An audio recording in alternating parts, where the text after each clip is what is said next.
Hello, everybody. My name is Vanessa Volpe, and today I will be focusing my presentation on how poor employment and working conditions impact access to healthcare. So, as I just said, my topic is how employment and working conditions impact access to healthcare. First, I'm going to briefly introduce this topic. Many of us were taught throughout the years of our adolescence that in order to become an adult and enter the real world, you must find a job. Even as early as kindergarten, we are continuously being asked, what do you want to be when you grow up? We are ingrained with the fact that we should go to school and get a good job. Structural determinants, such as employment and work conditions, often occur at the societal levels and include aspects of social and economic environment. Putting these pieces together in this presentation today, specifically, I will be discussing how workforce inequalities on workers' labor rights around the world can have serious impacts on one's well-being, as healthcare isn't always easily accessible. So now we need to understand what is employment. It is important to start this discussion by understanding exactly what employment is. There is never going to be one exact definition of this because it differs for every individual. As we know, a job is not usually something people would describe as fun or enjoyable. Often, people describe their employment as stressful and hard. This is why it is very important for all employers to foster an environment that is inclusive and safe for all their employees, whether this depends on how much labor is required or how much money you are making. Most of the time, people's lives end up revolving around the profession, making it a major stressor in their lives. This is something that is commonly known as occupational stress. Occupational stress is defined as the ongoing or progressing stress an employee experiences due to the responsibilities, conditions, environment, or other pressures of the workplace. For people working in standard conditions, things such as tight deadlines or change in duties can result in major stressors. But the difference is, in some cases, people are working in very poor conditions at very low pay rates. For these people, they often struggle with things such as long hours, heavy workload, and not enough pay, just to name a few examples. Consequently, this can lead to very serious health issues that are often left unsaid and treated. For example, in Canada, we have lots of government policies and standards of working that have to be abided by. One specific example would be WSIB, which is the Workplace Safety Insurance Board. WSIB is something known as workers' compensation. The company describes themselves to provide wage loss benefits, medical coverage, and support to help people get back to work after a work-related injury or illness. This allows people who have been hurt on the job to continue to get paid and help them get back on their feet in no time. It is important to understand the benefits of workers' compensation and how much aid this provides individuals who are in need of financial assistance, while they are currently off the job. As we will learn, this is not the case for many people. Not having the right support on the job can seriously damage someone's emotional and physical health. Now, the importance of healthcare. It is also important to note why healthcare is so important. Healthcare in Canada is something that the country is very privileged to be granted with. Canadians can go to the hospital or doctors when they need, and they do not have to worry about how they are going to pay the expense. Going to the doctor or the hospital at any time is something that many people do not have the privilege to do. Like I just mentioned, this is not necessarily the case for other countries in the world. Healthcare can become very expensive and unaffordable for many people around the globe. There's obviously a high demand for healthcare everywhere because an individual's health and safety is very important. Everyone wants to be well, and that can come not so easy for everyone. A large number of people can end up in poverty because they have to pay for healthcare out of their own paycheck. There is a statistic by the World Health Organization that states that 800 million people spend at least 10% of their household budgets on health expenses for themselves, a sick child, or other family members. For almost 100 million people, these expenses are high enough to push them into extreme poverty, forcing them to survive on just $1.90 or less a day.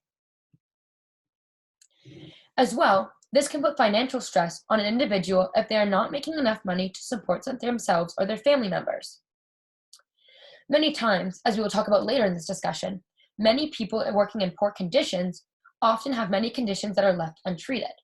One of the reasons being unable to pay for adequate healthcare services. This is a very crucial part of the relationship that I will be discussing later in this presentation.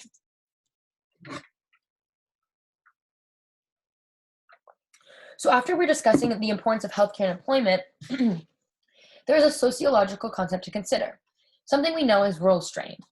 In lecture, it was presented that role strain proposes that multiple roles, such as parenting and being employed, result in role overload and role conflict. The increased stress and excessive demands on time and energy associated with performing multiple roles contribute to higher levels of psychological distress and poorer health.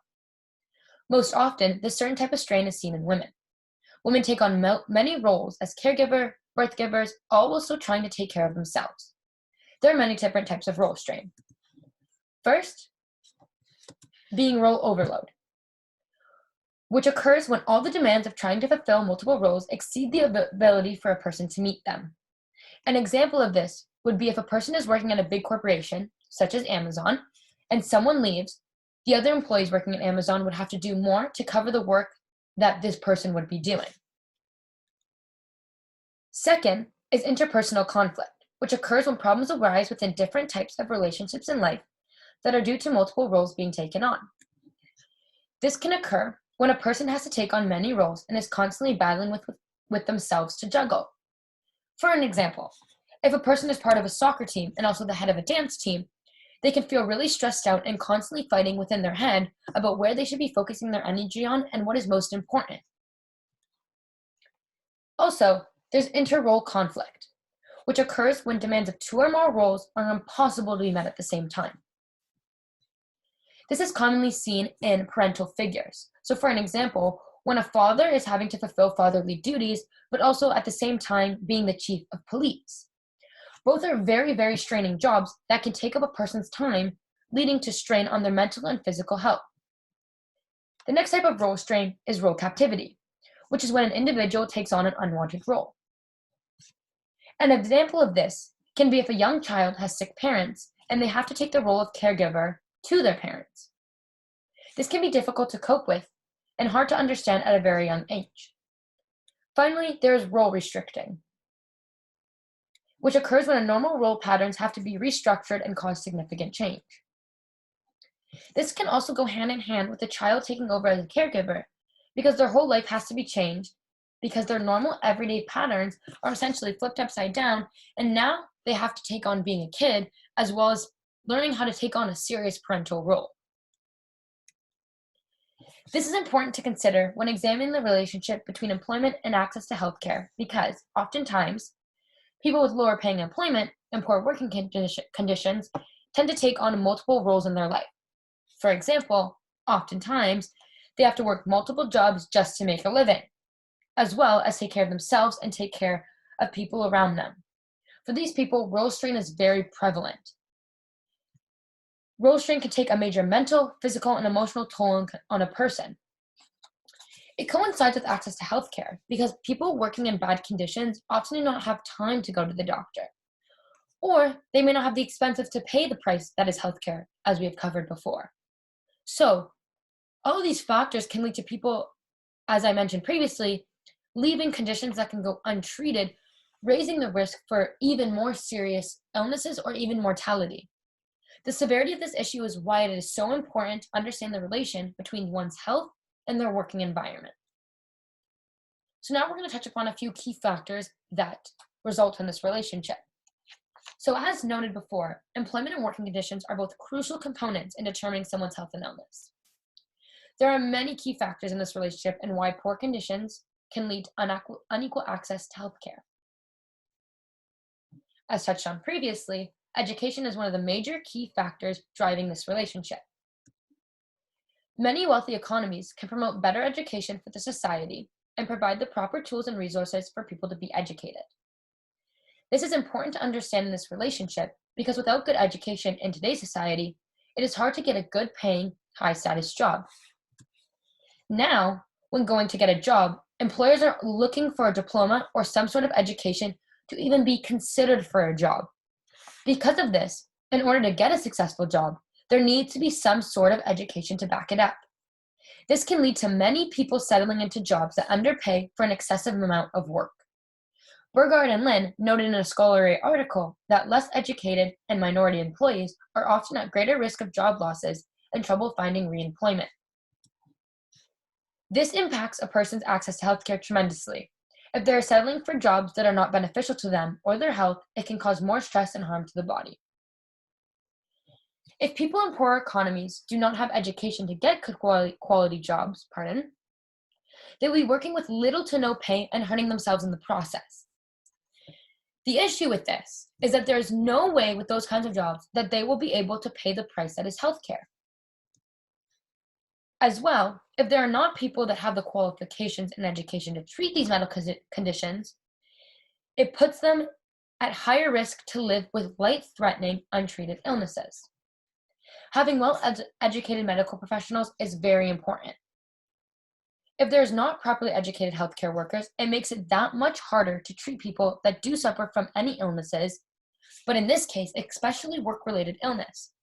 This is why many people don't have the opportunity when they do have issues related to work to just go and walk into the hospital or the doctors. They need to outweigh their work and their health, which is not something anybody should be doing. Nobody should be sitting having to say, what's more important, my health or my work, because I need to make a living. Education, although is a very important factor in employment and access to healthcare, it can also be the most detrimental factor, resulting in serious health complications. So, as I said, another key factor, the factor that I think ties all of this together, would be unequal access to resources. In wealthier economies, they have put many systems in place to help their workers. One being more flexibility for their employers. This can include things such as maternity leave for men and women, access to work from home, and manageable work hours. For people without this luxury, it can lead to serious health issues. Using the example of maternity leave, women that are forced to go back into work after giving birth can cause serious mental, physical, and emotional strains on their body and life. There's less time to recover from the physical strain of birth, less time to emotionally connect with the child, resulting in missing crucial moments of a child's life due to simply overworking. As touched on before, there's also unequal access to adequate healthcare systems. In poorer economies, these workers are exposed to many chemicals and physically straining injuries. This has become a very serious problem and health concern. Due to this, they should be seeking serious medical attention. But because some economies cannot afford to have a sufficient healthcare system, it is going to have more negative health effects on the workers around them. This is a serious issue because in order for people to live with these unequal job opportunities, to make a living and live a normal life, if they have to continuously put themselves in dangerous situations, there needs to be a solution. Adding on to that, people will continuously expose themselves to toxic chemicals and strenuous tasks in their job because they need to make a living. It is stated that many social scientists, such as Marx, recognize that many aspects of modern labor are alienating, exploitive, and even dangerous. Some diseases that people encounter are chronic respiratory diseases, musculoskeletal diseases, noise-induced hearing loss, and skin problems, which are the most common occupational diseases. It is important to note that although these employers see these problems arising, their healthcare teams do not have the qualifications to deal with work-related illnesses or even have the education to treat and overcome these obstacles. Many workplaces make their employees work in inhumane conditions without ever getting in trouble. I am positive that many people watching this own some sort of Apple product, whether it be an iPhone or a MacBook. Well, Apple is a very large corporation that is constantly under the spotlight. And did you know they actually don't ever check on their overseas workers? You would think that this would not be a problem to ensure the safety and well-being of their employers, but this is just not the case. And yet, Apple, being a huge corporation, is still a huge brand that people love, and it's never talked about. In contrast, high-class societies, this really isn't a big issue because they have access to healthcare and adequate resources when work becomes honestly too much to deal with. They don't have to worry about if they are sick and they need to take the day off, and that they won't have enough money to pay for the doctor's appointment or put food on the table that week. getting paid a low salary can be detrimental to a person's overall health. Most of the time, people are working all hours of the day and night, performing manual labor tasks and getting paid close to nothing to what they should be. In 2020, there was a statistic that was noted that 53 million Americans, which is 44% of their labor force, earn low wages. It is most common for people who are unemployed or working for little to no pay to be less healthy due to the risk of death and mental health issues that may arise. Many people have families that they need to support and therefore are trapped in these unfair and inhumane working conditions. So as we realize, this now can have an impact not just on the individual, but an impact on society. So like I just said, this can impact people on individual and societal levels.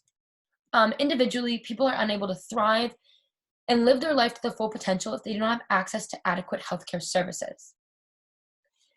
This can lead to higher mortality rates as a result of people living with harmful illnesses and unable to get proper treatment for them. As a society, it does not allow people to flourish and realize their full potential.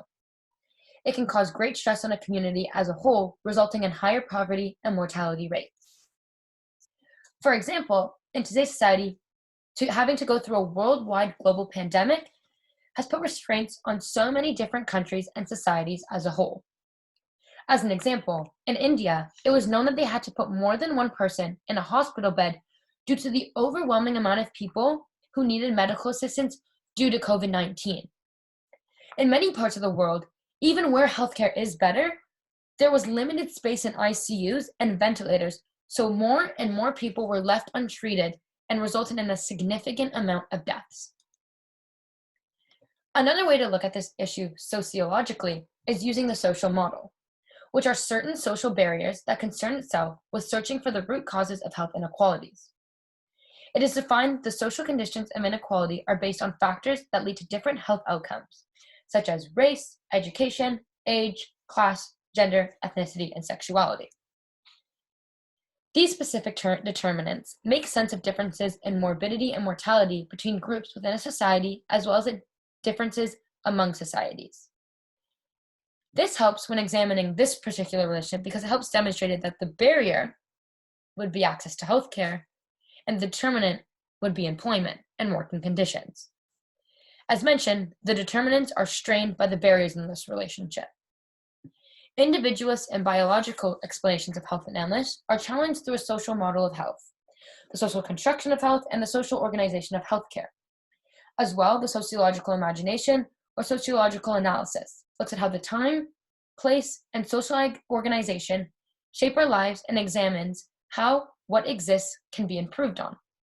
In this particular scenario, with poor working conditions and employment impacting access to healthcare, employment standards need to be improved in order to get better well-being as a whole.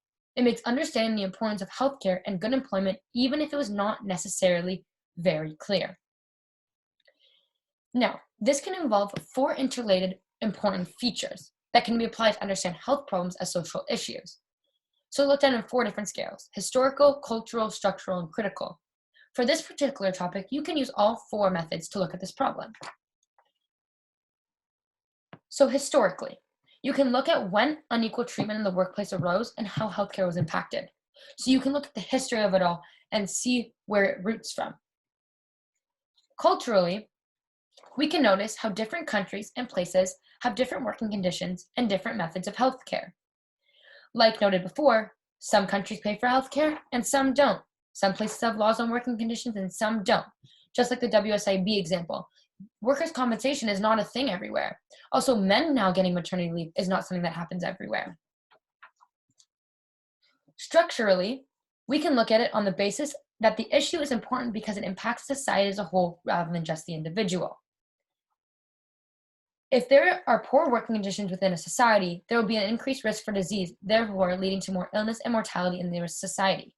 So instead of looking at this issue as, oh, it's just impacting the single person's lives, as a society, you're creating greater issues and increasing mortality rates, which doesn't just impact an individual, it impacts more people. It's like a chain reaction. And finally, critically, we can analyze this by looking at the facts and information that is given to us to understand how serious the issue is. Throughout this presentation, I have stated facts that have been studied and reviewed.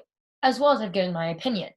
So, although people can make opinions based on the topic, as I've done, it is proven to be an actual problem that needs a solution.